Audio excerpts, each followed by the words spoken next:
கும்பாஸ்ல இருக்கும். இது மைசூரில் ஸ்ரீரங்கப்பட்னாவில் இருக்குது.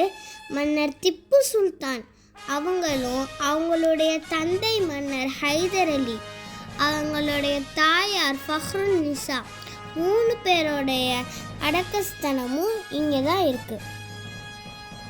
இங்கே அழகான மஸ்ஜித் இருக்குது.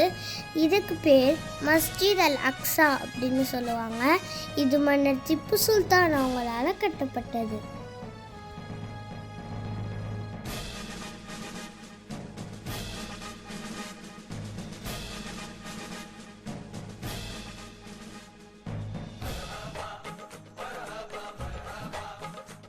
இதுதான் கும்பாஸ்.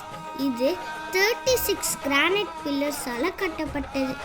இதில் உள் பக்கம் டைகர் உடம்புல இருக்க ஸ்ட்ரைப்ஸ் போல பெயிண்டிங் பண்ணியிருக்கும். இதில் திப்பு சுல்தான் அவங்களுடைய தந்தை, அவங்களுடைய தாயார் 3 பேருடைய அடக்கஸ்தலம் இதுக்குள்ளே தான் இருக்குது. இப்பகுதியில் மன்னர் திப்பு சுல்தான் அவங்களுடைய ரிலேட்டிவ்ஸோட கல்லறையும் நீங்கள் பார்க்கலாம்.